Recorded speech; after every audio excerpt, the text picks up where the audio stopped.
Hey, everybody, welcome to the Voxology Podcast. Mike, Erre, Tim Stafford, the Holy Spirit of Jesus of Nazareth. And we have a special guest today.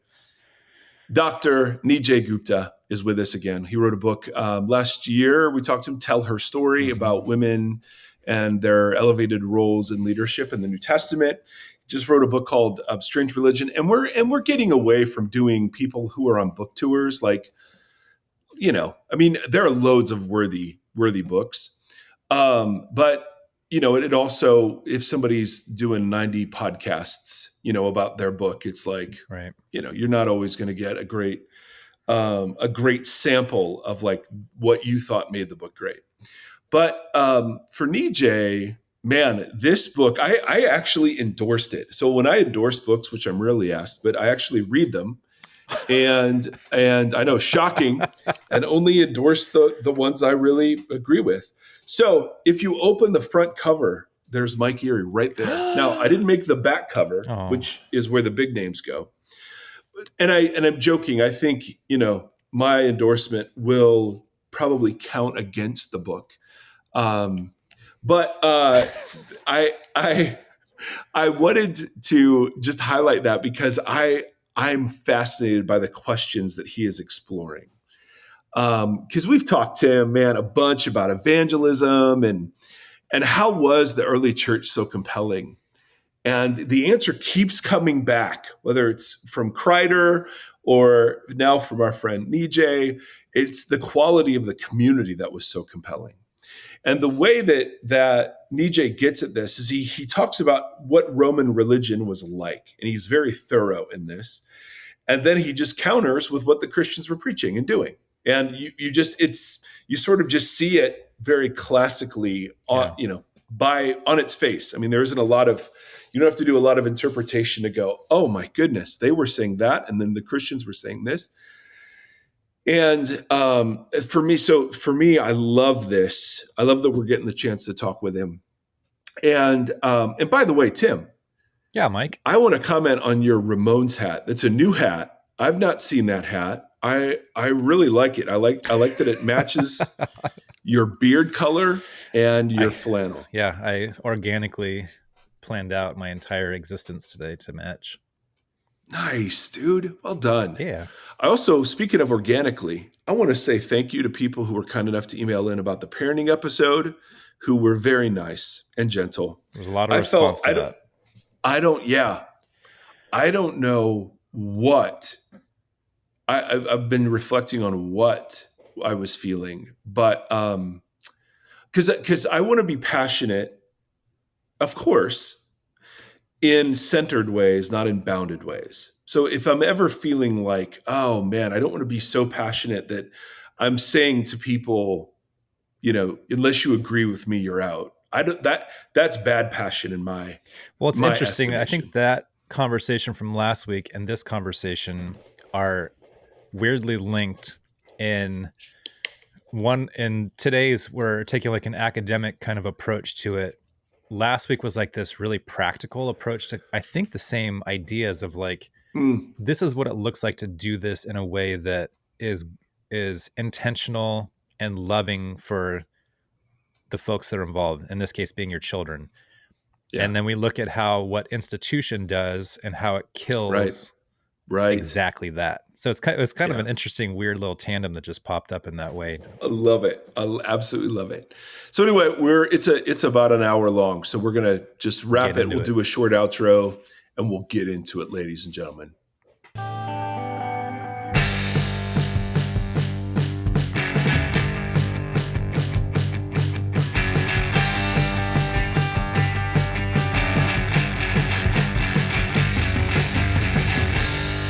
Ladies and gentlemen, just when you thought that one bald person was too much, today we have an extra special guest. And I don't know, I mean, bald isn't the word I would use for you, Nijay, but I would say you need to embrace it before long.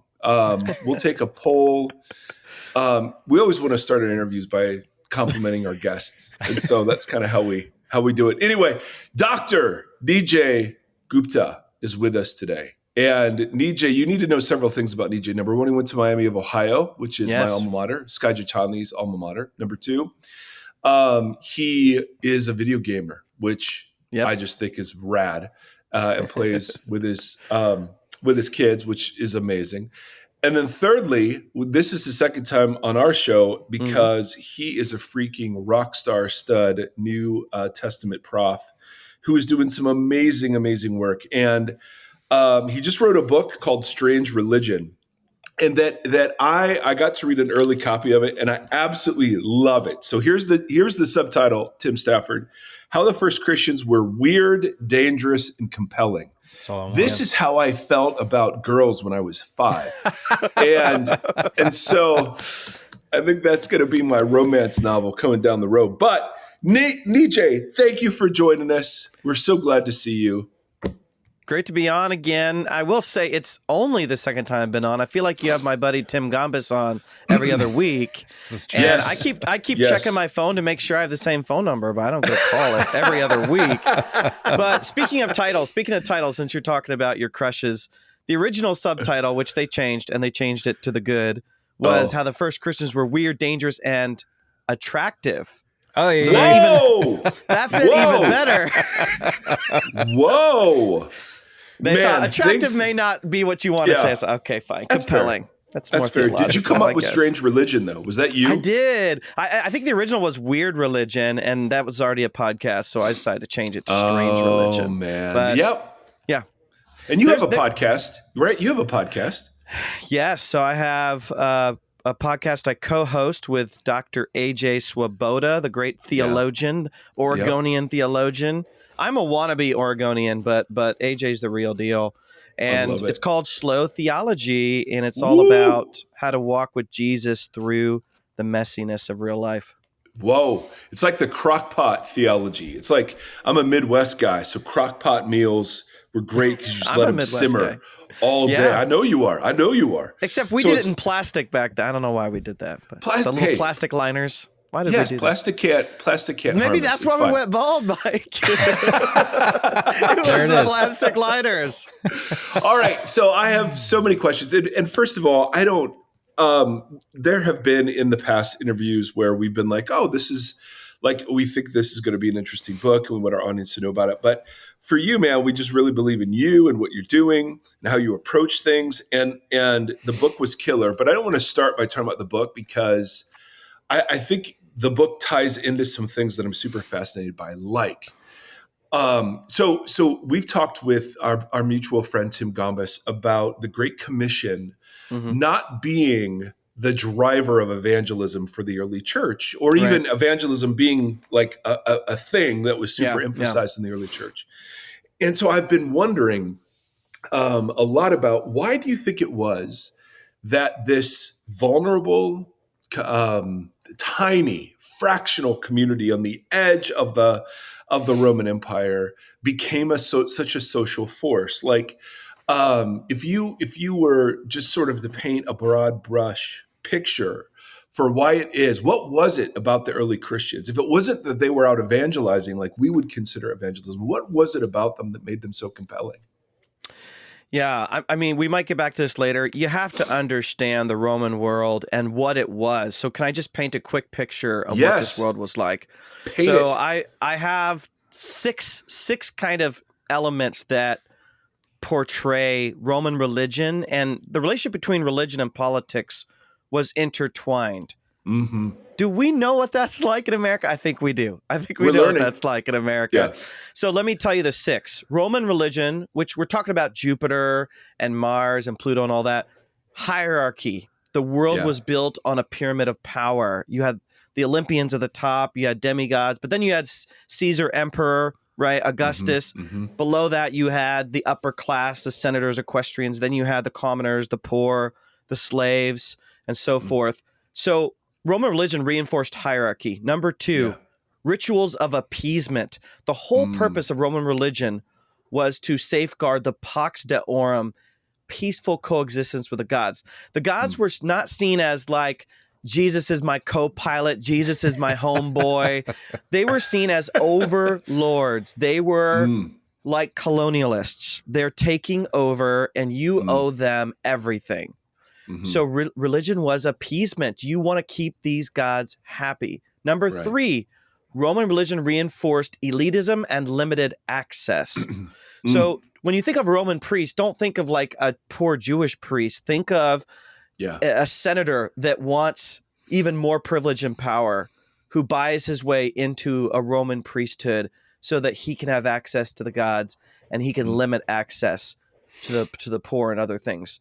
Number 4, professional or cold reciprocity. Yes. And the whole idea is, I'll do you a favor, O deity, if you do me a favor. That's right. So it was beyond appeasement. It was almost like you kept them happy, but you expected something in return. So they were the ultimate patrons, and you were a client of the gods. Yeah, think about who is the guy? Oh my gosh, I'm gonna forget his name. He was Trump's attorney that got in a whole bunch of trouble.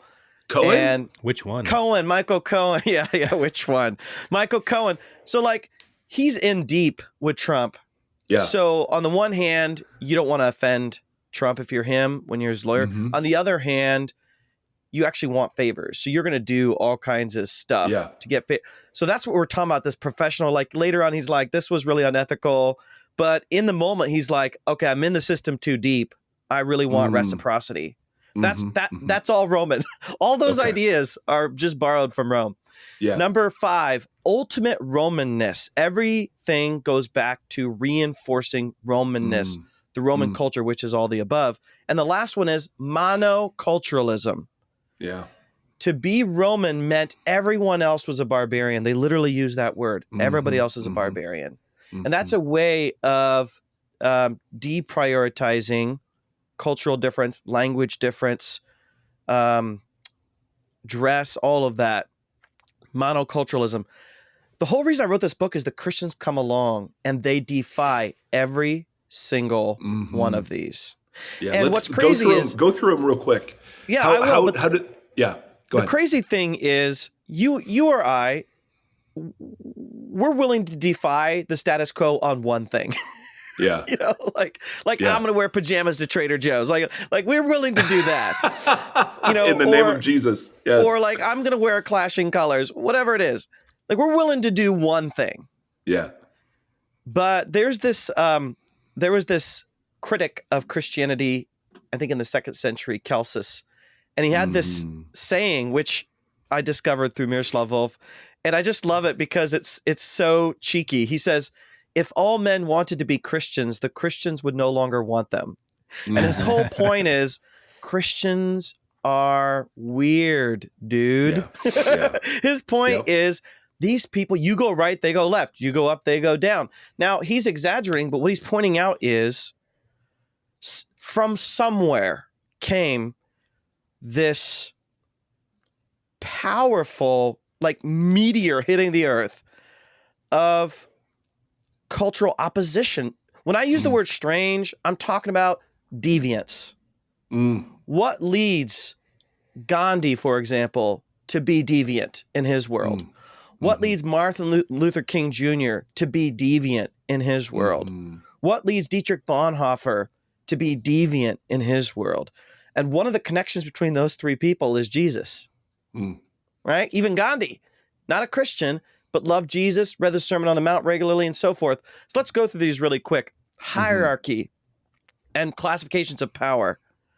The whole point, so Roman society worked on this pyramid where the fewest people at the top hold the most power, and then the great mass of people are at the bottom. And your goal in life in the Roman world is to stomp and scrape and fight to just get a little bit higher on the ladder of power. Yes, yes. Just a little. You're going to do mudslinger, do whatever it takes. You're going to stomp. And here Jesus, Philippians 2, though he was equal to God, meaning he's at the top of that pyramid. He is standing on the pinnacle of that pyramid. And the Father says, hey, I need a favor. And Jesus says, when, where? I'm going now. I love that. And he says, you're going to go down. And then he says, how far? You're going to go to the bottom. And then you're going to break the bottom because you're going to get crucified. You're going to go even further than the bottom. Because the lowest thing in the Roman Empire was punished slaves. Punished slaves were the worst. I mean, treason, but punished slaves were the worst. And here you have Jesus dying a criminal's death on the cross. Who would do that? Who would do that? No sense. No sense. This is their hero's song. This is right. Philippians 2 is the hero's song. Oh. I call it the ode. It's the ode to Jesus. So when people sing great songs, you know, it's funny. I was listening to Trevor Noah talk about how weird the national anthem is. Because most, like the German national anthem is like agriculture and harvest and fields because they want to be all peace oriented because of, you know, things that have happened in the past. And then Trevor Noah's like, U.S. is the only one where bombs are bursting. like our national anthem is the theater of war. Yeah. Like that's like when we say like, who are we? When we sing this song. And Trevor Noah's like, why do we do this at local sports games? Like it makes sense at the Olympics. Why do we do it at local sports games? Yeah. This is all very Roman. Yeah. All of this stuff is Roman. But Christians come along, they say, our song is about humility. Our song is about self-lowering. Our song is about self-sacrifice. It's very different. And not just for our friends, not just for our in-group, but for our enemies. That's it, man. It's strange. Yeah. It's strange. We'll do a couple more, and then you can come back at me. No, I love this. Elitism and limited access. So if you wanted to be in on religion in the Roman world, you had to have money. It's like if you want to go to the Super Bowl, you got to have money. You want to go to the World Cup, you got to have. It's not an every person's kind of thing. And it was the same thing with Roman religion. Everyone could participate by turning on the radio. They didn't have radio. You could turn on the radio. But if you wanted a real experience, you had to have money, you had to have access, you had to have power. The Christians come along and they say, we have no temples. We have no priests. We have no sacrifices. We have no statues. Crazy. Now, that would be, Mike, like me saying to you, hey, I have this great idea for a school, but we're not going to have classrooms, building, teachers, or students, or textbooks. Yeah. You're like, okay, but what actually is it? Yeah. But that's what the Christians did. Like if someone shows up to a Christian meeting in the middle of the first century, a Roman, and they're hanging out, they're looking around wondering, where are the sacrifices? Where are the priests? And then they say, oh, sorry, we don't have any of those things. And that was because Christianity launched what I call a religious technology revolution, much like the jump from landlines to cell phones, where you can worship God anywhere, no matter how much money you have. And it's no better. You can't, there's no more static in one part of the empire than another in your signal to God. Yeah. You don't get a clear signal in Rome. You don't get a clear signal in Jerusalem. You don't get a clear signal in Corinth or Ephesus. That was crazy. Yeah. Because in the Roman world, in order to worship a god directly, you had to be in front of him. Those are a few pieces of the puzzle here. I want more. No, keep going. You want me to keep going? Okay. Yeah, I really do, because what you're painting is a very vivid picture. See, we think evangelism is individuals telling people a story about Jesus dying for their sins so they go to heaven and then praying to accept him in their heart. This was not what the early church was doing. It was far more radical and threatening than that. So I actually I'd like you to hit all six. Yeah. Because I don't think growing up in America, I don't think we can appreciate how outlandish the whole thing, not just what they believed, but what they did in response to what they believed was just crazy. So please, this is great. Yeah. So let's do the rituals of appeasement, the Pax Deorum. So Rome believed that with your gods, the paradigm is basically government. They're rulers. They are divine, supreme rulers, and you're a peasant in the eyes of the gods. My kids and I and my wife are watching the Percy Jackson TV show at Disney Plus, and it's actually a pretty good reflection of Greek mythology that you have these humans, you have these demigods, and the high gods. They actually don't care much about that. Humans are expendable. They're like fleas, and you do these rituals of appeasement, just hoping and praying that you won't get zapped and you won't lose a war and all of that. And the Christians come along and they say, Christ died once for all to open up a pathway of love. Think about Hebrews. let us approach the throne of not power, not judgment, not condemnation, not even salvation. Let us approach the throne of grace. Right. Unheard of. Okay, but how should we approach the throne of grace? Sheepishly? No. With confidence, with boldness, with frankness. Right? Yeah. I hate when people interrupt me while I'm teaching on Zoom, but my kids do it all the time. And so I'll just hear a little knock because they don't know I'm in a meeting, and they'll just knock and be like, "Are you in there?" And I'm like, "Just listen, I'm in it." But it doesn't bother me. I mean, it's annoying. It doesn't bother me because they're my kids. But if some random other person did, I'd bother. This is how God is. This is a whole different paradigm. Right. The idea that God loves you. This is a Christian message, right? But it wasn't a religious message at the time.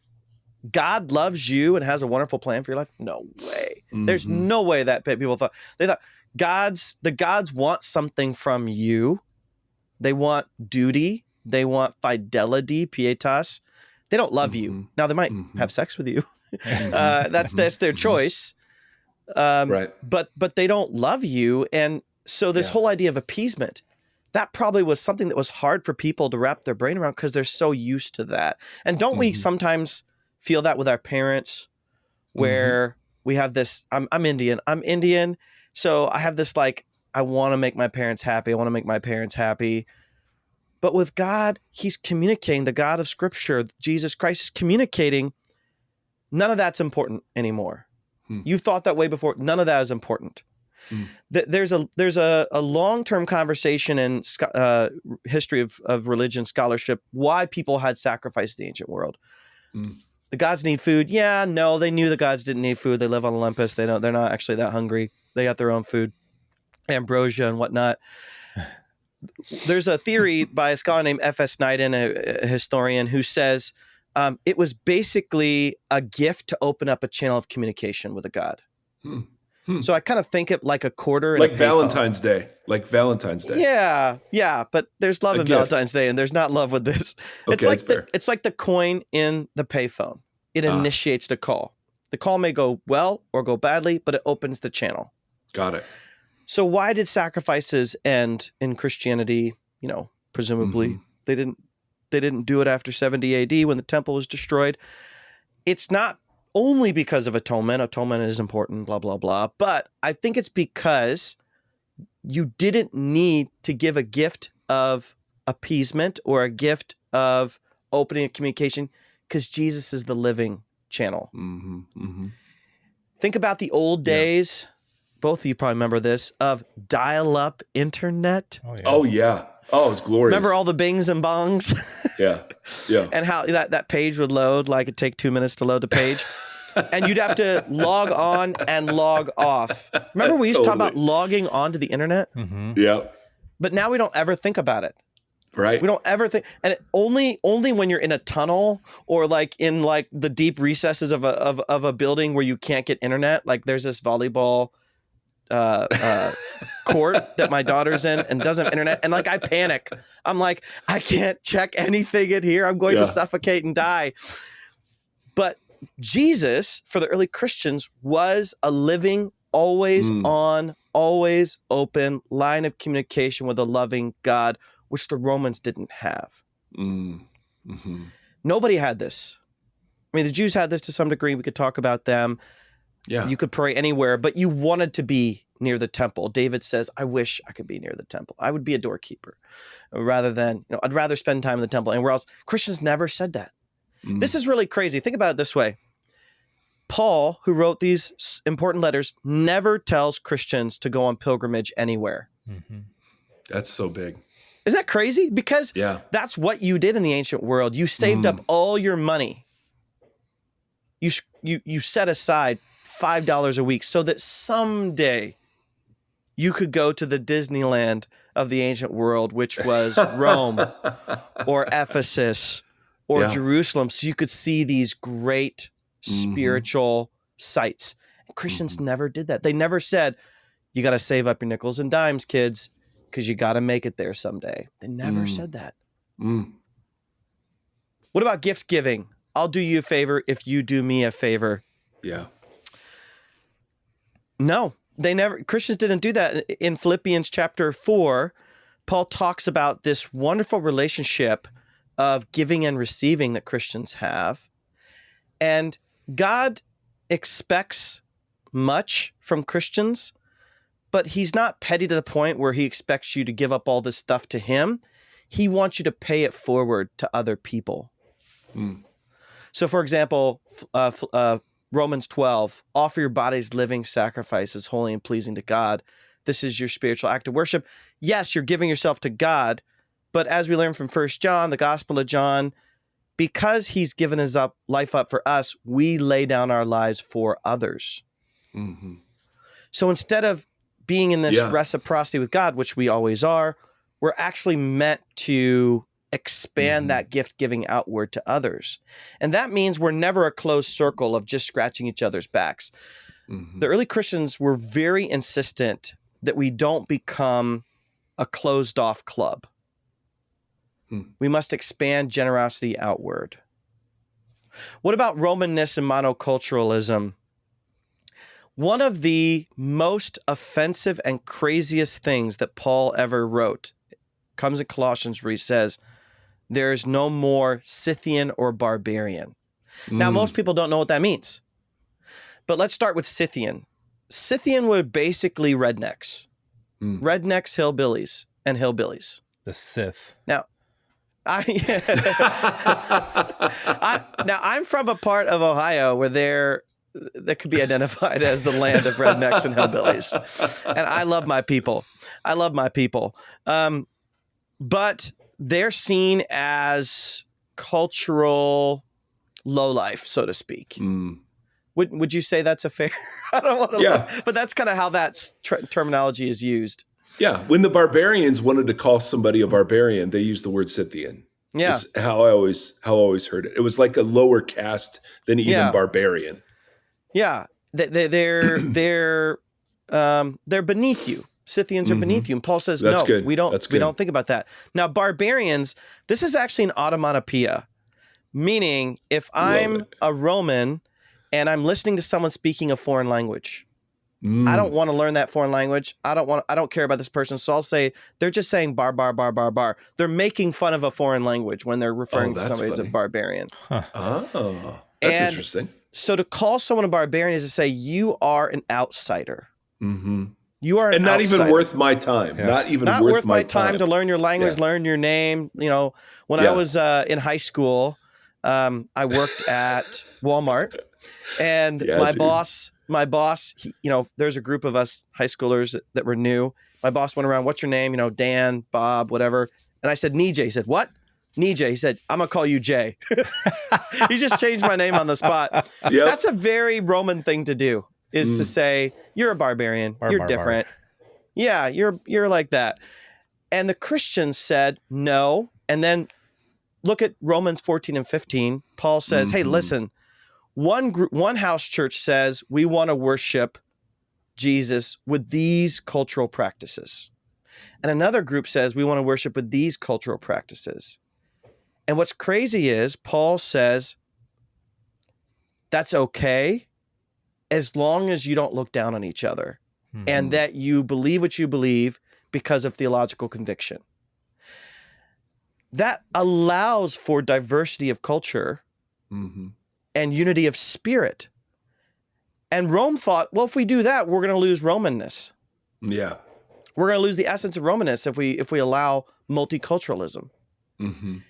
Christians defied that, and they said, no, we're going to let Jews live Jewishly and Gentiles live Gentilely. Paul's writing, this is crazy. Think about this. In Paul's letter to the Romans, Paul's a Jew writing in Greek to the capital city of the Roman Empire. Yeah. I mean, that just shows you the adaptability of Christians. So you asked the $1 million question. What were people's reactions to the Christians? I would say the general reaction is weird, as in, this is outside the box. They were superstition, not a religion initially. Is that right? Yeah, there was a designation of religio, which means, Rome had a tolerance policy with outside religions because they conquered a bunch of nations. They said, okay, we'll let you privately worship your gods. And some of them became famous in the Roman Empire, popular. And even Judaism had some popularity. Josephus says there are Jews in every city. But they wanted to make sure that even though they had kind of an open border policy, they wanted regulations at the borders for what would be a good religion versus a bad religion. So religio means good, superstition means bad. And so you wanted it to have clear rules to the religion. Christians didn't have that. You wanted it to not to have professionals that are safeguarding the religion, like priests. Christians didn't have that. You want to make sure the deity was as old as possible. Do you have ancient records? Christians didn't have that. They're like, literally, Jesus was born yesterday. Yeah. No, they're like, Jesus was born. You know, we know his parents. Like that didn't fly with a lot of Romans. But the Romans, so they were weird in the sense that they didn't use the traditional infrastructure of most of the religions at the time. And so some would have found it weird. Many would have found it dangerous. Look at the book of Acts. Yeah. They're proclaiming Preaching another king Lord. Yep. other than Caesar.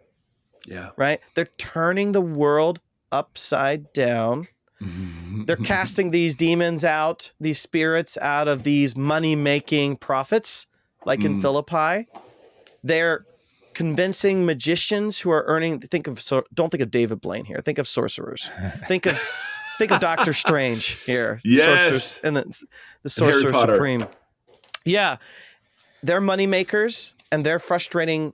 They're frustrating the empire economically. They're frustrating the empire in terms of the Pax Deorum. Because if you're saying here's one thing I hope you guys find really interesting, and I only realized this when I researched the book.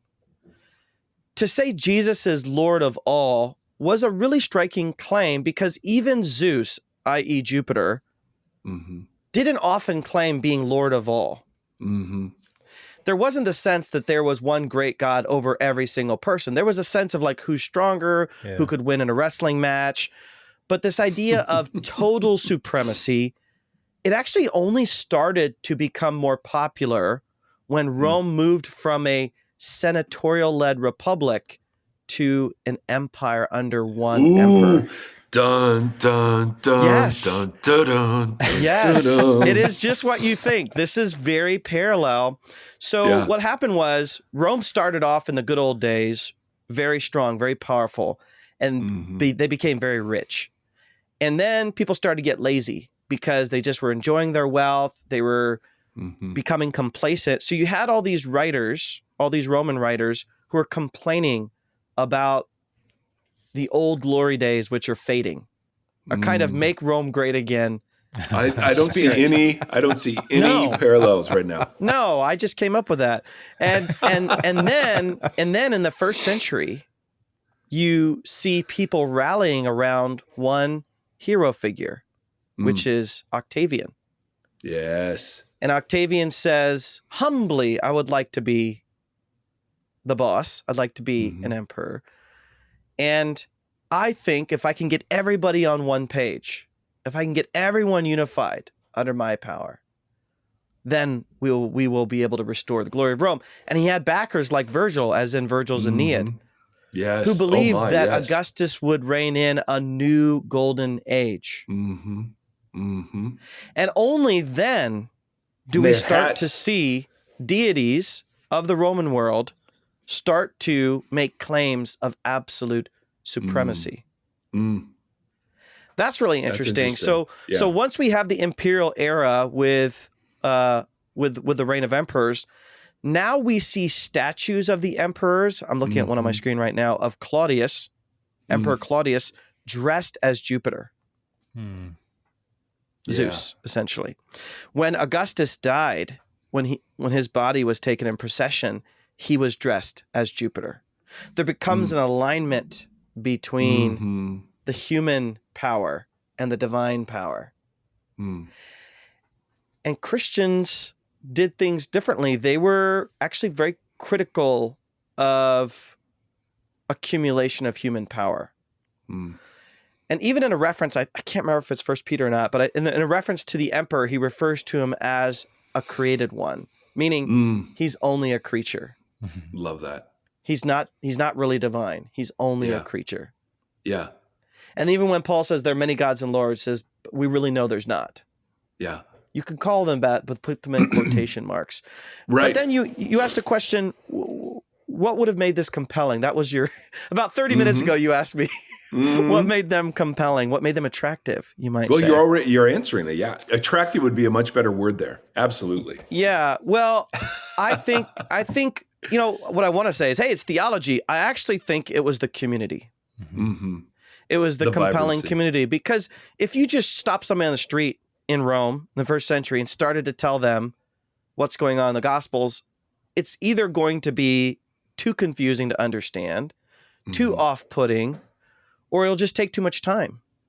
So my guess is people invited their neighbors over for a Christian gathering, and they start to look around and they start to see the paradigm shift away from the gods as overlords to Father and Son as loving caretakers. Jesus, the big brother, and God the Father, and the Spirit as the glue that bonds everyone together. And instead of being in a temple, you're afraid of saying the wrong thing or doing the wrong thing or getting zapped, you're in a family gathering where the leader of the gathering is saying to a slave, what do you think about the message? Or how do you understand this verse? And you have women who are hosting, like Nympha of Colossae, or Priscilla and Aquila co-leading a house church. And there's conversation, there's community, there's food. Paul has to actually criticize the Corinthians for turning the Lord's table into a competitive dinner party where you're trying to one-up each other. Yeah. The Met Gala. He's like, no, this ain't the Met Gala. Okay, there's no red carpet here. This is a family meal, and we need to treat each other like equals. Totally. I think there's the power of that, but I think theologically the most compelling message was God is for you. I remember hearing a theologian, Charles Cranfield, say that if I had to sum up Paul's gospel in one of his texts, it would come from Romans 8. If God is for us, who can be against us? He said those words, God is for us, no matter who you are, no matter what family you come from, where you live, what language you speak. God is, no matter what you've done and no matter what you will do, God is for you. The Roman Empire was a place of insecurity for everyone but the very top, and even then you could get stabbed like Julius Caesar. Totally. To live in that world and for someone to say the greatest being in all of time and space has your back. That's amazing. Seriously. I have a two-parter that's going to take another half hour. So, first of all, I love this. I want to briefly, and Tim, you'll be in this with me. I'm struck by, and you and Sky, when you did the Holy Post interview, you and Sky started this way, or you got here. But I want to go here, and then I want to take it a step further. But I'm struck by how over the course of 20 centuries or whatever it is, Christianity has in some forms come to model the 6 things that characterize Roman religion. Yeah. And so I was kind of wondering if we could just go through those 6 real quick, if you would just say them, and then the 3 of us would say, hey, what are evidences that that's here? Because where I want to go is, okay, how do we make Christianity weird again? Weird again. Thank you, Mike. That's where I want to go. But I want to set it up by saying, hey, we do have 20 centuries or 21 centuries of evidence that we're a lot like the Roman Empire. And this is where you and Sky went. But I want to use those six characteristics of Roman religion to do it. I think we're going to make red hats too that just say make Christian. We'll send you one. Okay. It'll be great. All right. What was number 1? Hierarchy, classes and tiers of power and privilege. Come on. Do we see this today, gentlemen? Oof. Yeah, obviously. This week. I think I'll tell you a story, which is really disheartening.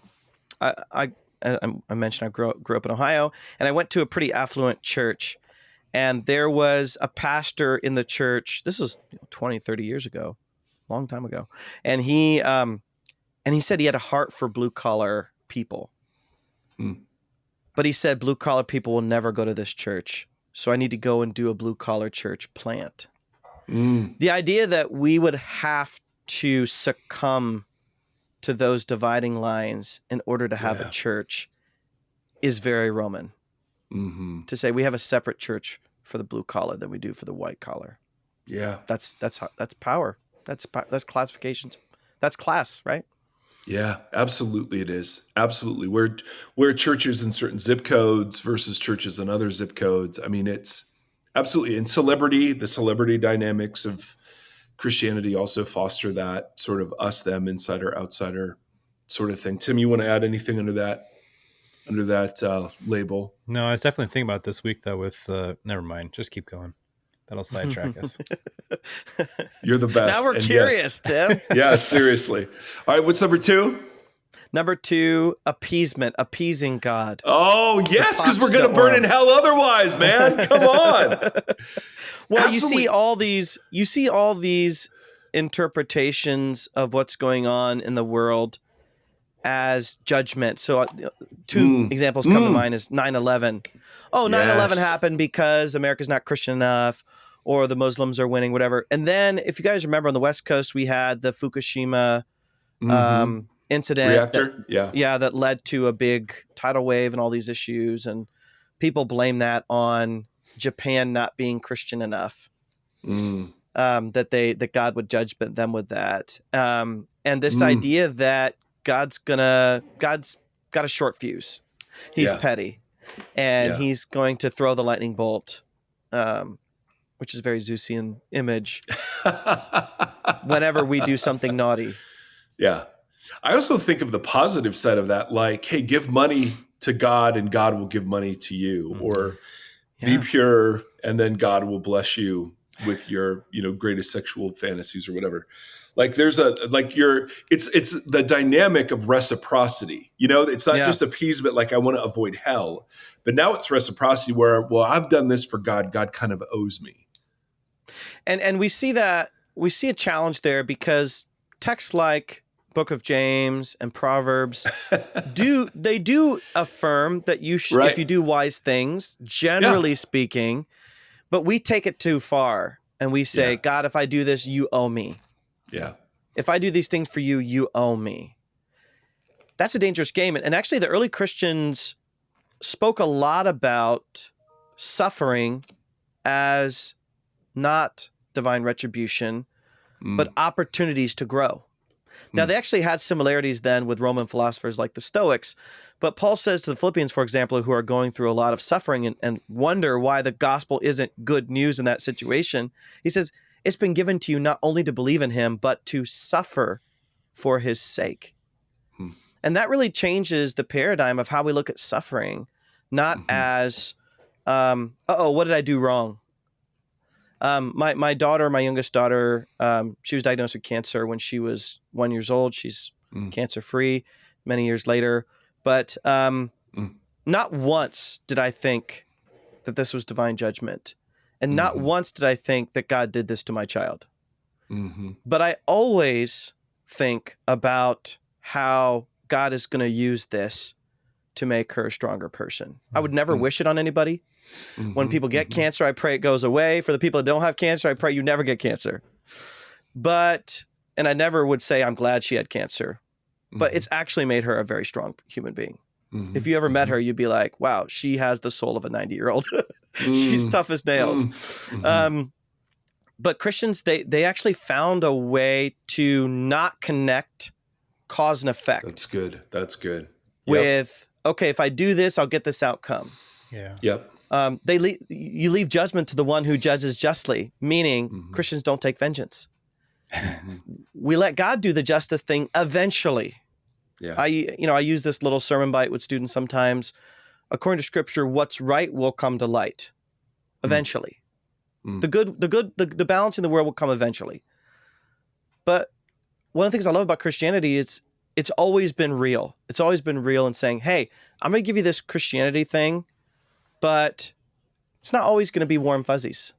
Mm-hmm. AJ does this thing, AJ Swoboda, he talks about in our podcast sometimes, where when he was pastoring, he would invite newcomers to come to a get to know the church, and they would come, and then he would tell them all the bad things about the church.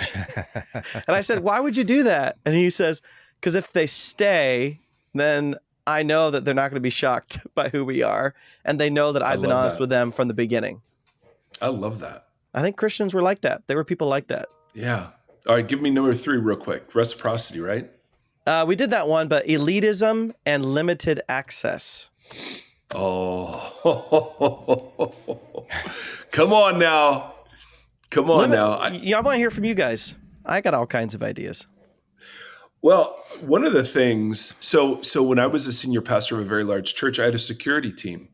I had gatekeepers. I had, assistants and people that read my emails and filtered my emails. Like there was no way you could get to me unless I wanted, that's a tiny little example, but it was very much like, time with me. I mean, I'm really busy, guys. So time with me is a big deal.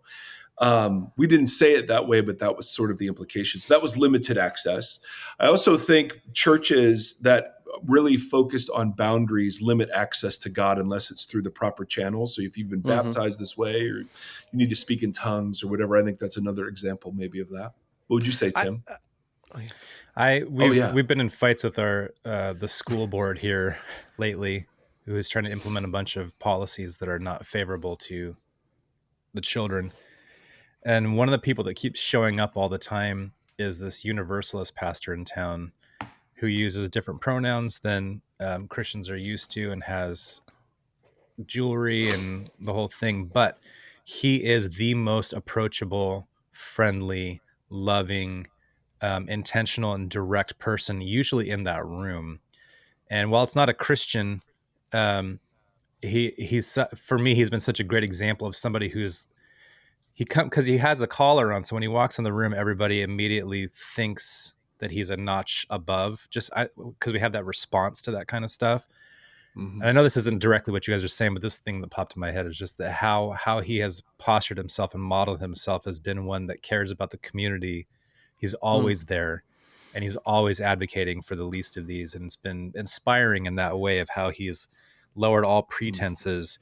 And I think he wears the collar to do that very thing, to lower a pretense and an expectation that people have that make him seem like he's kind of untouchable or out of the way or condemning or judgmental. Yeah. I think it's important. I get so worried about, one thing I've talked a lot with my students about is the person you hear the most on Sunday morning is inevitably going to be the framework for how the people in the church see God. Yeah. So if they only hear one voice, and that voice is just one slice of the human race, people inevitably start to hear God's voice as Tim Keller's voice. And there's nothing wrong with Tim Keller, but pick your favorite preacher. Yeah. And so it's, so the question is, who gets the microphone and for how long? And I really believe it's okay if the pastoral leadership team may be the most authoritative voice in the church because of training and calling. But in terms of the amount you hear their voice, I've gone through a paradigm shift in how I think about church over the last 10 years. And I use a sports analogy. You guys might like this. According to Ephesians 4, the church is meant to be like a beautiful game, like soccer. And if a coach is doing his or her job well, the camera isn't supposed to be on the coach during the game. It's supposed to be on the beautiful game and the players. And that's the people of God. Come on. And so if all you're doing is quietly facing a microphone, and that microphone is speaking for 80-90% of the time you're together, what you're really saying, and I think it's inadvertent for most people, what you're really saying is that person is what's important. That person speaking. And I wonder why we don't hear more from other people in the church. I think it's partly lack of planning, but it's also lack of vision of the gifting of the people of God to build up each other. to build up. There's this word in Greek that's all over the New Testament, alelos, which means one another and vice versa. One to the other and vice versa. And I don't think we're and that's part of the professionalism. We're over professionalized. And I was just listening to a couple podcasts. I think John Mark Coburn was talking about this, that we have too high expectations that the person speaking is going to be the best preacher I've ever heard. Yeah. Because we have access to these great sermons on YouTube and on podcasts. Yeah. We put too much pressure on our pastors to be TED Talk speakers with brand new ideas every week that are going to blow people's minds and get millions of downloads. My coworker and my close friend, Scott McKnight, has a really simple statement about pastoral ministry. He says, pastors pastor people. It's the simplest statement, but he says people get off track so much because they want to have a speaking ministry and they want to have a book writing ministry and they want to go on a global tour and they want to have a cardboard cutout of them and they want to be invited to speak at every pastor's conference in the world. And pastors pastor people. They pastor human beings. They know the people and they listen to the people and they let the people speak. And when we give in to elitism and limited access, then we say, I, the pastor or professor, I know what God's thinking and I know how to interpret the Bible and you don't. Therefore, the people of God need to hear from me and not you, because you're going to botch it up because you're just a regular person. Right. Yeah. And you're a barbarian for all I care. Bar. Yeah. Bar. But be a risk taker and say, how do we make sure that people know the great and beautiful things that people are doing in this church for people inside and outside this church? Yeah. I love that. Do you have, I know you've got to run. Do you have like 3 minutes? Yeah. And if you don't, that's totally fine. Okay. The buses will wait. You've started on this. So how do we make Christianity weird again? Let's say we put you in charge of training pastors, which you do. Oh man, this is a whole other podcast. Pressure. Yes. So, I mean, what are some, so like I speak probably 80% of the time at our church. Yeah. And we view our church meetings as staff meetings, right? The goal isn't that's not the action. That's preparation for, whatever, but that's a good challenging thing for me to hear. What are other things you would do to make Christianity weird again in American culture? They're all pretty basic and obvious, but I just want to flag them and put them on the radar. Do it. When I see Christians on social media or in person or whatever, just acting like jerks. I want to use stronger language, but acting like jerks. I wonder, have they ever read the Sermon on the Mount? Like, do they really know the teaching of Jesus? Have they really committed themselves to that? So I'm like, read your Bibles and say, am I really committed to this? So we need to reinforce a new rule of faith, because you can pick and choose things from the Bible and use it to justify your jerkiness. Yeah, it's easy just to say, oh, well, the prophets, were jerks, so I could be a jerk too. But the rule of faith, the heart of the theology of Scripture, is found in the teachings of Jesus and the lifestyle of Jesus, which is cruciform, which is service, which is humility, which is gracious. I think that's one of the key factors. The second one I'd mention, and again, this is the simplest thing. Do I have a genuine relationship with Jesus Christ? I think we need to sit down. We need to take a time out from ministry, sit down with every single ministry leader in the United States. I'm not kidding. I love it. And say, like, do you have an authentic, humble, passionately in love relationship with Jesus Christ? Or are you just a great performer and this is just a great fit for you, for your skills? Yeah. And then you're eventually going to gravitate towards narcissism. Scott McKnight, again, one of the things he says, the pulpit attracts narcissists. Totally. Dude. So it's an occupational hazard. And the same thing with professors. Yeah. I'm in the same, many of us who are midlife are going through this midlife crisis of, was this ever for the right reason? Or did I just happen to step foot in a church and they said, let's put this person on a stage? Yeah, totally. Right? I think of Alexander Hamilton. Let's get this guy, Mike, put him on a stage. So many of us are talented But the reason we're seeing so many pastors fall from grace, and I don't think it's happening in more numbers. I think it's that we're able to expose them now. I think it's because of the lack of opening up the heart. Because every time I hear about a new scandal, my wife's a pastor and a therapist, I think these people need therapy. And I'm not saying that in a mean way. I'm saying that to say, to be a serious and quote unquote successful big church pastor, you kind of have to close your heart. You kind of have to close yourself off. And the danger is then you lose that vitality connection to Jesus, where he's going to send an electric charge when you're doing all these crazy things, abuse and stuff, and lying and cheating and embezzling and all of that.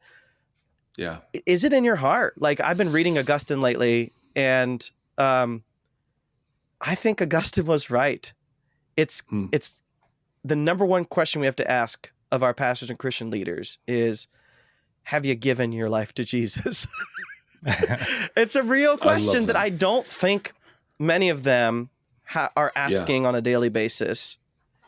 And Paul says, I'll end with this. Paul says in Galatians, I've been crucified to the world, and the world has been crucified to me. And that means in order to take this high, holy calling of become a Christian, and on top of that being a leader, I have to die to everything but Jesus. I have to die to reputation. I have to die to book deals. I have to die to podcast numbers.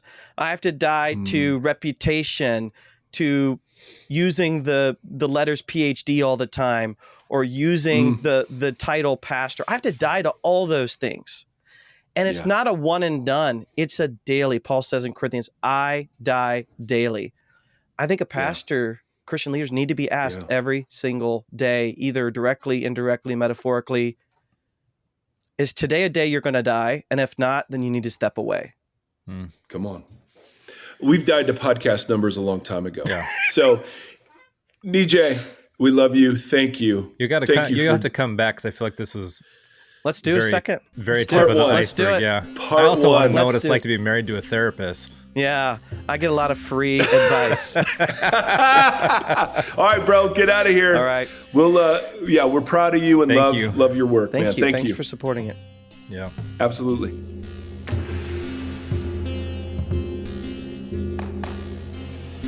Tim Stafford, we have to agree that you talk too much. I know. On that. But what were you thinking? Yeah, I saw the wheels turning. You were writing down a couple of questions. Well, it's like I at the end I told him he's gonna have to come back, because I feel like that was like just the tip of the iceberg, kind of. Yeah. Like there was a lot there, but that was like a very small piece of the puzzle. And I love, like, I didn't want to interject because I loved everything he was saying, what you guys are talking about. I'd love to really get into the nitty gritty, like to take a step out of the academia and be like, okay. Cause I was like, I made a joke about this week, but like this morning, Trump was up there talking about taking Christianity back for the nation and all this stuff. And just this long Christian rant. And then the thing that I sent you and our mutual friend about, at the CPAC thing, about the guy talking about ending democracy, and we didn't achieve it on January 6th, but we're going to achieve it. We will still endeavor to do so, and we'll take back the country in the name of God. I'm like, wow, this is really this marrying of the state and the church is like, maybe it's death rattles, but it's definitely like they're the loudest voices in the room right now. And so seeing all that, and then reading stuff about what Nijay's arguing about Rome, and how the church stood out in deference to, like, just like there was a clear disparity between the two of them. Totally, man, it's just hard not to sit here and look around and be like, what in the world? Like, we are emulating the wrong version of this 100%. So Yep. Well, and I think you see, when he was talking about how Rome became rich and then, sat in its luxuries, I almost feel like that's kind of the American church, at least my branch of the American megachurch, there's so much money there, and there's so much money in Christian publishing and Christian songwriting. Like of course those things would be corrupted. Yeah. You know what I mean? You guys are talking about something in there. I was trying to write down notes about something having to do with like kind of buying favor, and how this Christian message was not about like that God was giving you love for free, but asking you to in turn give that to pass it on, not give it back. And so I started, my brain immediately started running through everything where it's like all the conversations we've had about worship, all the conversations we've had about like communion, all these different things that we still treat as transactional prayer, and then you see that modeled through Rome and Roman gods, and how we still get stuck in that stuff. Totally. It again complicates worship to a certain extent. And well, I mean, I don't know that it has to complicate it. For me, loving others is the same thing as loving God. So that's why worship is justice, right? There's no distinction between the two. Yeah, and I think I mean like with the worship that we I see. We have known as worship. It's about just, like you say, the pep rally for Jesus, or just giving this often empty praise or emotional praise, or I don't know, just that you can go down the list. But this idea that God just like, I'm giving this to you. And then we had that framed as giving it to us, but we don't deserve it. We're wretched, yada, yada, yada. But more like God's invested and loves and gives this, and then says, pass it on, like give it away, do what I'm doing. And chili peppers, give it away now, guys. Yeah. For me to quote the great prophet, Anthony Kiedis. That's funny because my master's thesis was on the power of the written word and kind of what words can do. And I was looking at Walt Whitman and Sylvia Plath and Anthony Kiedis. Oh, come on. Just because of some of the lyrics that when I was in like junior high, and I was like, I didn't know people could say this kind of stuff. Not for the good, not for the better, but just like the power that those words carried. I was like, holy moly. Yeah. Oh my goodness, dude. That might be the coolest dissertation title ever. So, and we're going to have Nijay's co-host, AJ, on here. I don't know. I'm waiting for a copy of his book, but it's called The Gift of Thorns. Ooh, we've had him on before. Yeah, we have. He's just a great, like, something about Portland. I mean, we love the Portlanders. They know weird. They know about weird. So let's title this episode how making Christians or Christianity weird again. I don't know, but I was serious. I think we should. I'm gonna print some red hats that say "Make Christianity strange again, weird again, strange again." I like it. Hey, we'll have them in the box store. What's the abbreviation of that? Make MCWA. MCWA. There's our new rap group right there. Anyway, if you would want to explore more, like here's something we could do. Nijay would totally come on again. Do you have questions out of this episode that you'd love to ask him?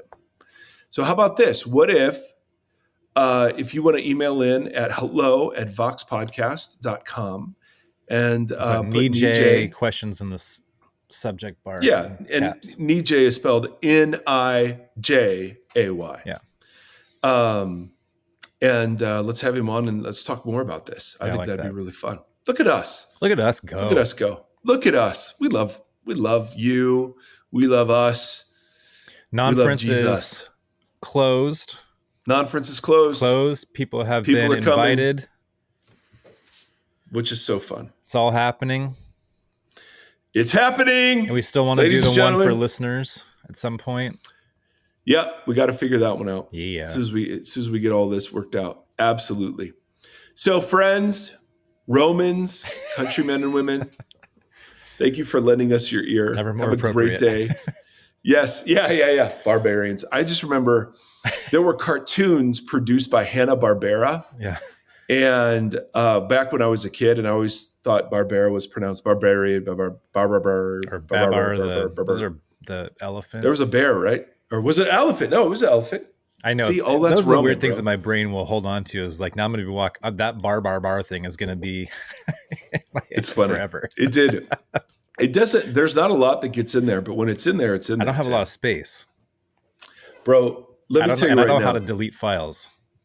That's so good. Tim Stafford, as you know, if you listen carefully to his comments, is a pop culture machine when it comes to references. And so I miss the vast majority of them, but we have people that email in and say, oh yeah, I got that. I saw what you did there. I'm like Captain America. I'm like Captain America in the first Avengers movie. Like I get maybe 10%. I understand that reference. Yeah, exactly. I write it in my little book. All right. Have a great day. We'll see you later.